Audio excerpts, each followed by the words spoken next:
The influences of past artists are all over popular entertainment and art. Masters from periods such as the Renaissance are remembered and referenced today through a variety of outlets. As with history, the humanities are an integral part to social growth and progress.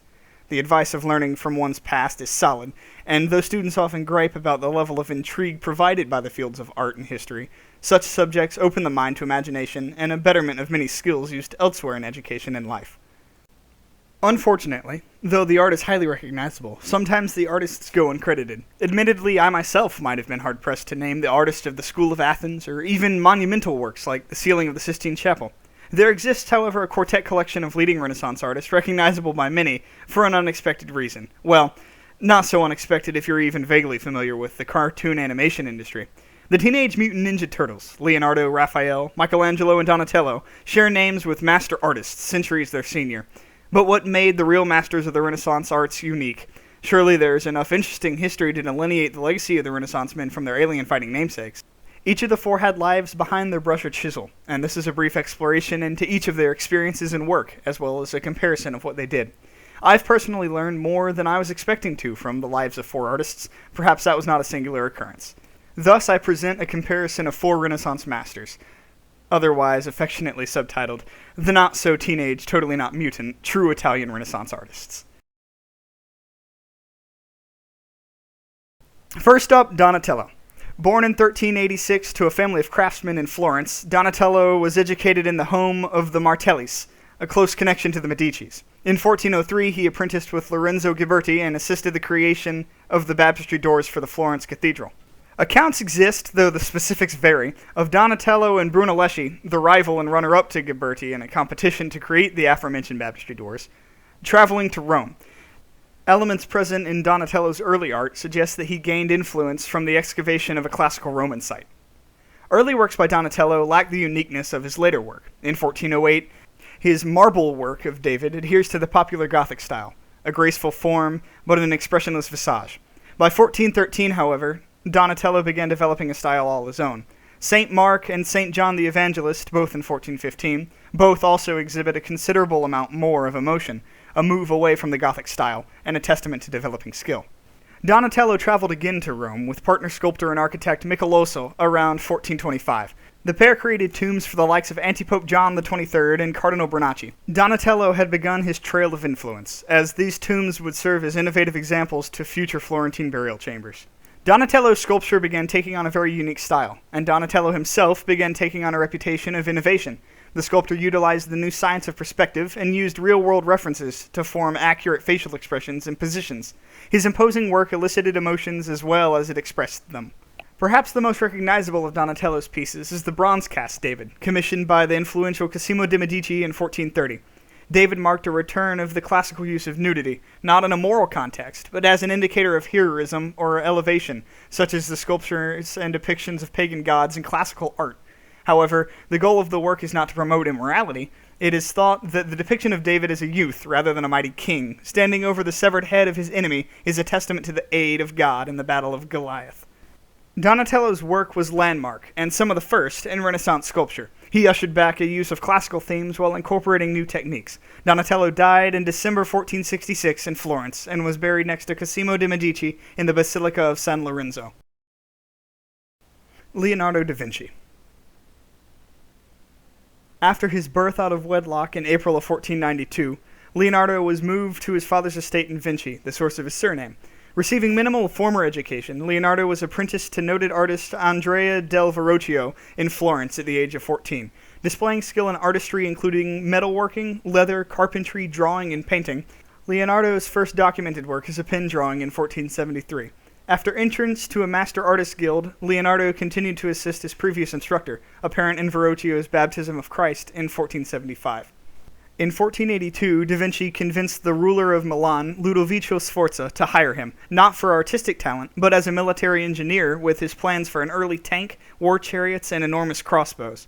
At this time, Leonardo investigated many forms of science, believing that accurate art depends on study of nature. His sketches of human systems are some of the first in the fields of biology and anatomy. He also observed and analyzed architecture and mechanics. Da Vinci filled a plethora of notebooks with sketches and theories about how different aspects of the world worked. The Vitruvian Man is a perfect example of the combination of art and science through the eyes of Da Vinci. While in Milan, Leonardo was commissioned to paint his Last Supper in a monastery. In it, he demonstrated his use of two techniques in particular, chiaroscuro, using light contrast to convey three-dimensionality, and sfumato, the blending of edges to give a scene a smoky look. When French forces invaded Milan in 1499, Leonardo fled back to Florence, where he temporarily continued his work as a military engineer. In 1503, Da Vinci began work on what is possibly the most famous painting in all of history, the Mona Lisa. Popular for its mysterious look given by the arcane smile of the subject in combination with the use of sfumato. That's not even mentioning the debate concerning the woman behind the frame. The Princess of Naples, an unnamed servant, or even Leonardo's assistant Salai in women's clothing have been offered as potential subjects. Later in life, Leonardo returned to Milan to work for the very French invaders that had caused him to flee. At a meeting in 1515, King Francis I offered Da Vinci the title Premier Painter and Engineer and Architect to the king. Leonardo da Vinci died aged 67 in May 1519 in France. Despite his artistic talent, few paintings exist under his name. Regardless, Da Vinci is considered the paramount Renaissance man, skilled in art and an innovator in science. Many of his sketches are considered ahead of his time by centuries, and his paintings are, by all accounts, priceless. Michelangelo. Born in 1475 in Caprese, Tuscany, Michelangelo was raised by stonecutters in Florence. As a young boy, he was captivated by artists. He was apprenticed to a painter at the age of 13, and after barely a year of gaining familiarity with fresco painting, Michelangelo was recommended to live in the palace of Lorenzo de' Medici and study the sculpture gardens there. Trained by Bertoldo di Giovanni, previous student to Donatello, Michelangelo was exposed to prominent poets, artists, and humanists. Some of Michelangelo's first work, relief sculptures, Battle of the Centaurs and Madonna Seated on a Step, were completed at the age of 16. After a brief displacement from Florence following the death and ensuing strife of Lorenzo de' Medici, Michelangelo returned to 1495 and began his work as a sculptor, borrowing from classical influences. His work for Cardinal Riaro landed Michelangelo a relocation to Rome, where he created two of his most famous sculptures. Pieta, a sculpture of the Virgin Mary holding a crucified Jesus in her lap, was crafted from a single block of marble and completed in less than a year. The work was commissioned by Cardinal Jean de Bellières and originally placed in the old St. Peter's Basilica. Abandoning somewhat proportionality in the favor of functionality, the multi-subject result, which was rare at the time, is regarded as Michelangelo's best sculpture. The detail in the garments of Mary and the emotion depicted by either figures, due to the artist's devotion to the task, won praise from all. Michelangelo valued his work so highly that he engraved Mary's sash with his name after hearing an onlooker mistake the artist. Pieta remains the only work Michelangelo ever signed. On his return to Florence, Michelangelo finished other artists' failed rendering of David in 17-foot-tall marble. Bearing obvious resemblance in subject matter and lack of clothing to Donatello's bronze David, Michelangelo's imagining presents David as a chiseled and muscular figure emanating bravery and heroism, a tribute to the legacy of Florence.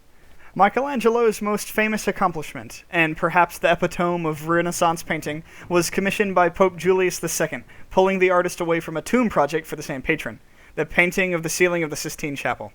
Firing all assistance after the project's beginning in 1508, for Michelangelo was a stubborn and fiery perfectionist, the artist completed the 65-foot-long ceiling of over 300 figures all on his own, and unveiled the masterpiece in 1512. The massive work, featuring landmark stories from the Bible, utilized the humanist concepts Michelangelo acquired as a young artist and even influenced artists of his own time. Rival Raphael of Rome reportedly changed his own style following the fresco's completion. The master artist turned his talents towards other subjects, such as architecture. He was commissioned to design the new St. Peter's Basilica in 1546. In line with his other masterpieces, Michelangelo's work in architecture is considered a turning point for the art form. Michelangelo flips the saying, "Jack of all trades, master of none," into "King of all trades, master of them all." Following completion of works in sculpture, painting, and architecture, the artist took up literature as well. At the time of his death in Rome, 1564, Michelangelo was already regarded as a master of all art and a pride of the public. His success is a rarity considered his coming of fame during his lifetime, and today he is practically synonymous with the Renaissance. Raphael. Raphael was born to painter Giovanni Santi in the year 1483 in Urbino, Italy, and trained in basic technique and humanistic philosophy until his father's death in 1494, when Raphael was merely 11. After the teenager's success in running the workshop, he was offered an apprenticeship by Pietro Vannucci in 1500. It was during this time that Raphael developed his own style, apparent in his early works Monde Crucifixion in 1502. In 1504, Raphael moved to Florence, where he was influenced by the work of Da Vinci and Michelangelo, among others. Through study, Raphael developed an even more detailed personal style. However, he continued to draw great influence seen in a series of Madonnas. His entombment in 1507 drew heavily from ideas in Michelangelo's work. In 1508, Raphael moved to Rome and painted under the patronage of Pope Julius II. Out of this tenure came the frescoes for the Stanza della Signatura, Room of the Signature, a series located in the Vatican, including School of Athens and the Triumph of Religion. Following additional Vatican frescoes, and the commission of the Transfiguration in 1517, Raphael took up architecture. After the death of architect Donato Bramante, the Pope hired Raphael to design Rome's Santa Maria del Popolo Chapel, among other religious buildings. He also designed palaces, all the while borrowing influence from predecessor Bramante in classical design. Raphael's work in detail would go on to inspire the style of the late Renaissance and early Baroque periods. Raphael died unexpectedly at the age of 37 in Rome, 1520. He is regarded as a chief example of loyalty to classicism in the Renaissance, while developing a style all his own. Hopefully a little something has been learned from my presentation. I personally found it fascinating, because I've never thought of it myself, how these four master artists' lives and work coincided in some way. Donatello's apprentice taught Michelangelo. Michelangelo and Leonardo's work inspired Raphael, and all of them are in some way connected to the Renaissance powerhouse of Florence. The patronage of the church is present throughout all of their careers, as is the Medici family. All four were fluent in the humanistic spirit of the Renaissance and made it known in their artwork. Most importantly, all four persist to the modern day as some of the greatest artists in history. Do they share any resemblance to the 20th and 21st century namesakes? Hardly. And I think it's beneficial to oneself, if not for the sake of knowledge, at least out of respect to the source, to familiarize and recognize the true masters.